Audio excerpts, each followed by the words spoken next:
Bonjour, chers frères et sœurs, et que le Seigneur, notre Dieu, vous bénisse richement. Oui, je crois que chacun de nous a besoin de la bénédiction de Dieu en cette période particulièrement difficile de la vie des hommes sur la terre.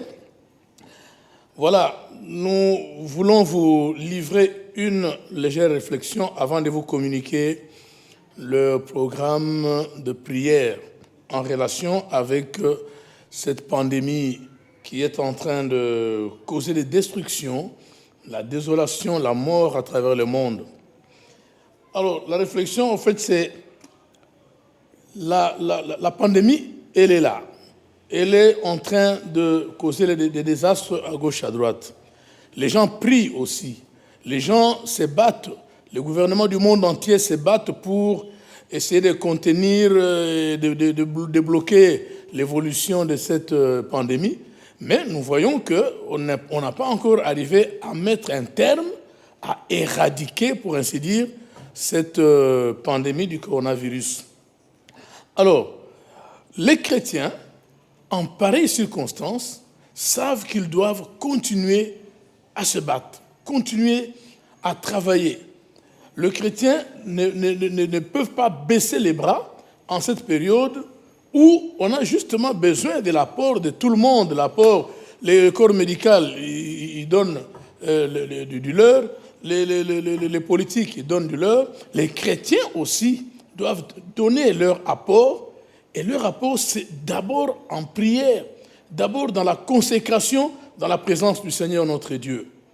Voilà pourquoi nous voulons, au travers de cette réflexion, insister sur le fait que tout chrétien, pour ceux qui nous suivent du moins, que tout chrétien ne puisse pas baisser les bras devant cette situation de pandémie aux dimensions mondiales, mais que les chrétiens se battent à genoux, que les chrétiens cherchent leur Dieu, que les chrétiens prient, que les chrétiens jeûnent, que les chrétiens demeurent dans la présence de Dieu des journées entières, des semaines entières, pour chercher la main de Dieu qui doit intervenir pour arrêter la propagation de cette pandémie. Voilà pourquoi nous voulons d'ores et déjà vous communiquer le programme dont nous avons parlé. Ce programme sera utilisé à l'EJCC Matete, où les enfants de Dieu vont devoir se mettre en prière pendant la semaine qui commence, précisément la journée de vendredi 8 mai et la journée de samedi 9 mai 2020, se mettre en prière et jeûne pour rechercher la face du Seigneur afin que la main de Dieu arrête cette pandémie. Je sais que nous en avons déjà fait quelques-unes, ces genres de prières. Nous étions en prière il y a 2 semaines, nous étions encore en prière il y a 3 semaines. Tout ça, comme nous venons de dire, on ne va pas se fatiguer, on va continuer à prier, on va continuer à chercher la face du Seigneur jusqu'à l'éradication totale de cette pandémie à coronavirus. Alors, ce programme, comme nous venons de dire, ce sera 2 jours de prière et jeûne. Ce sera un jeûne liquide, c'est-à-dire qu'on a la possibilité de prendre tout ce qui est liquide, du sucré, du jus, du thé, mais non le solide, c'est-à-dire pas de pain, pas de chikwang, pas de condiments et consorts. Alors, donc, comment est-ce qu'on a intitulé notre service? Notre service de jeûne est intitulé « Retour à l'expéditeur ». Retour à l'expéditeur, au fait référence au fait que cette maladie vient de quelque part. Il faut lui retourner sa maladie. L'origine de cette maladie n'est rien d'autre que Satan, le diable. Alors, retour à l'expéditeur veut dire, nous devons bouter cette maladie hors de notre vie, hors de notre ville de Kinshasa, hors de notre pays, la RDC, et hors de ce monde, hors de la planète, pour qu'elle rentre là où se trouve son chef, son géniteur, son initiateur, qui n'est autre que Satan le diable. Voilà pourquoi le travail est intitulé « Retour à l'expéditeur ». Quel en sera le thème? Le thème est ainsi libellé. Élie était un homme de la même nature que toi. Voilà, ça c'est le thème qui sera utilisé, autour duquel seront axées toutes les activités de ce service de 2 jours de prière et de jeûne. Élie était un homme de la même nature que toi.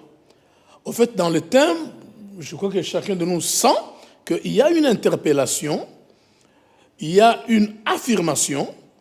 C'est un passage de la Bible que nous allons lire d'ailleurs à votre intention, où la Bible est en train de nous faire voir, à nous chrétiens, à toi mon frère chrétien, à toi ma soeur chrétienne, que Élie, dont nous entendons parler, Élie, dont la vie est bien retracée dans les Saintes Écritures, Élie était un homme de Dieu, un prophète de Dieu, mais il n'était pas Dieu. Ce n'était pas un ange qui est descendu des cieux. C'était un homme, comme la Bible le dit, de la même nature que toi. C'est-à-dire que ce que Élie a fait, toi aussi tu es en mesure de le faire si tu remplis les conditions que Élie a remplies. C'est-à-dire craindre son Dieu, se consacrer à Dieu et prier Dieu ardemment, chercher Dieu dans la prière et le jeûne.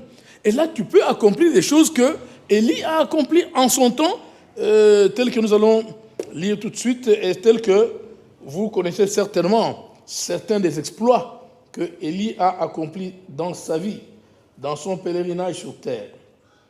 Nous lirons à votre intention à l'épître de Jacques, le 5e chapitre de l'épître de Jacques, et en son verset 17. La Bible dit, je cite, « Élie était un homme de la même nature que nous.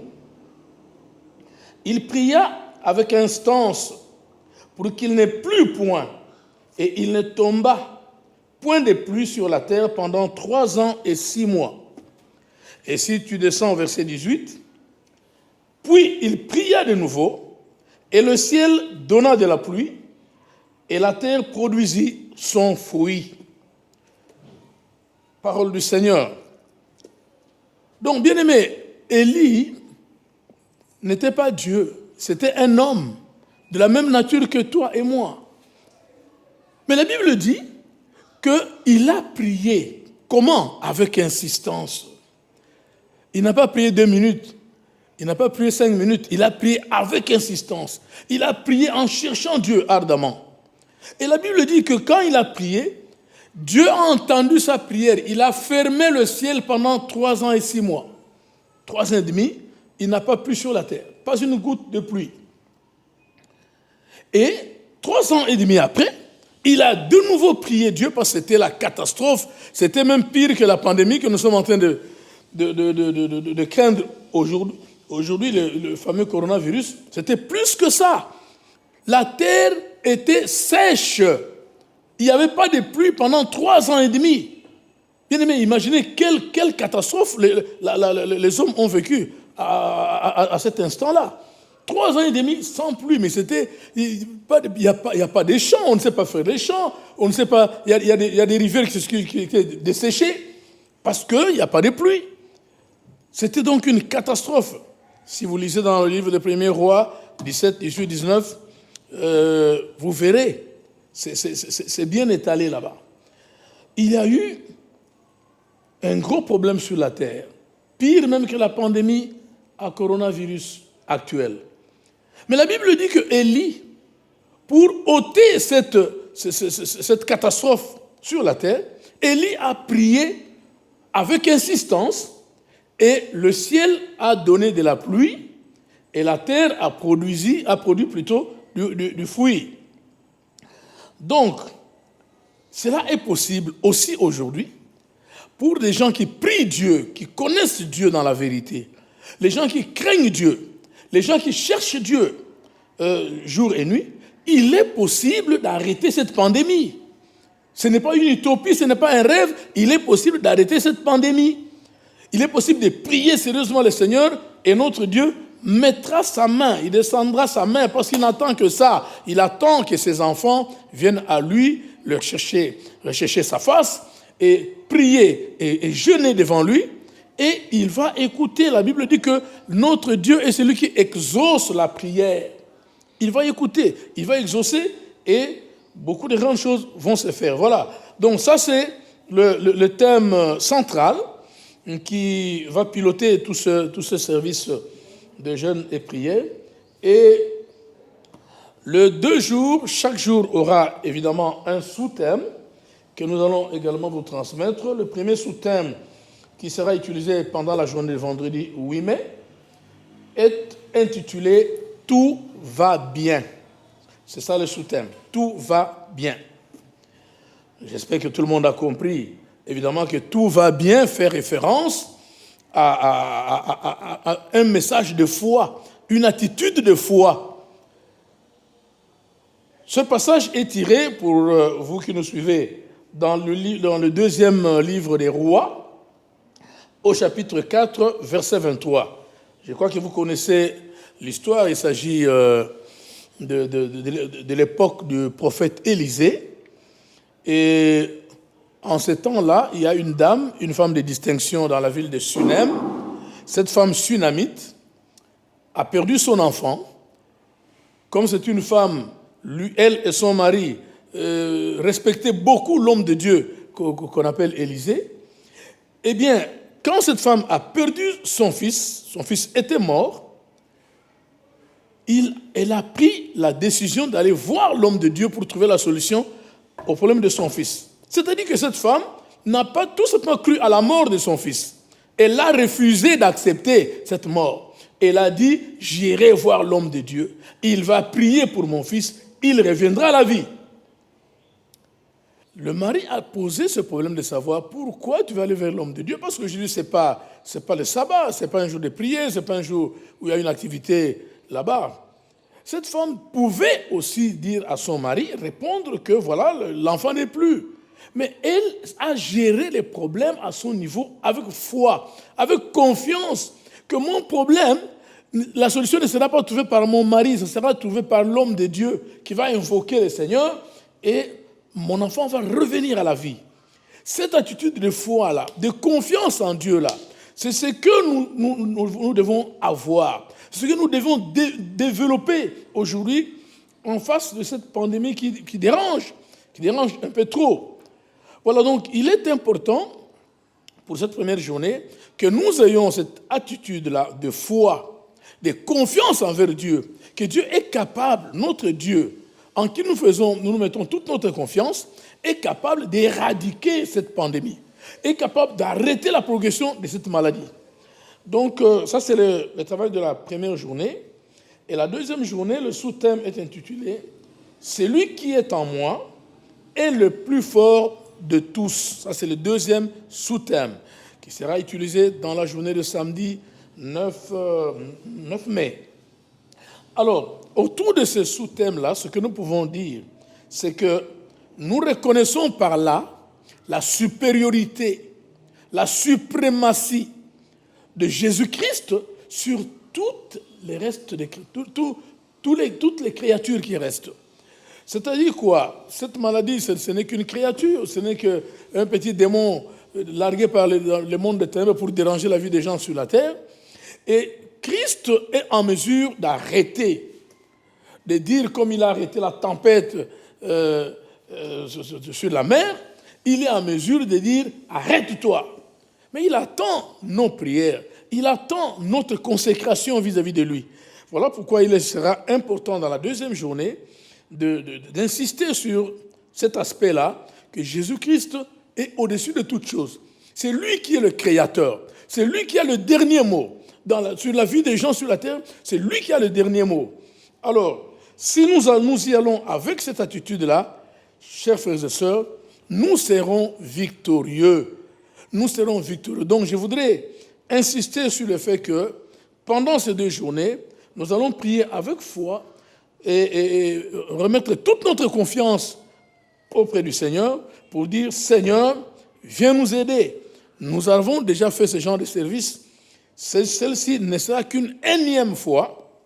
Alors, donnons-nous au Seigneur pour arriver à aider notre monde, à soutenir notre pays, à soutenir nos églises, à soutenir également nos frères et sœurs à travers le monde qui sont dérangés par cette pandémie coronavirus. Alors, les créneaux horaires seront ainsi subdivisés. Nous serons en prière dès le départ de 3h du matin à 5h. La deuxième vacation sera de 12h à 14h. Et la dernière vacation de la journée, ce sera de 17h à 18h. Le jeûne étant liquide, c'est-à-dire que nous prenons toute forme de liquide, sauf la nourriture solide, ça ne va pas peser lourd, et nous sommes tous à domicile, nous sommes tous à la maison, personne ne va au boulot, personne ne va à l'église, donc on peut se contenir dans cet espace-là, 2 jours de jeûne et de prière. Voilà ce que nous voulions vous apporter comme élément, comme information sur le travail qui doit se dérouler dans la semaine qui commence, la journée de vendredi 8 et samedi 9 mai 2020. Pour clore notre propos, nous n'allons pas le clore sans vous dire, vous donner l'assurance que Dieu écoute notre prière. Le Seigneur est là pour ça. Il est notre Dieu, il est notre Père. Il est là en train de nous attendre, nous, ses enfants, aller vers lui pour lui apporter nos soucis, nos problèmes, nos difficultés. Et l'actuelle difficulté, la plus importante, qui fait même que nous ne puissions pas nous réunir en prière, c'est cette pandémie. Et nous devons dire au Seigneur, arrêtez-nous cette histoire.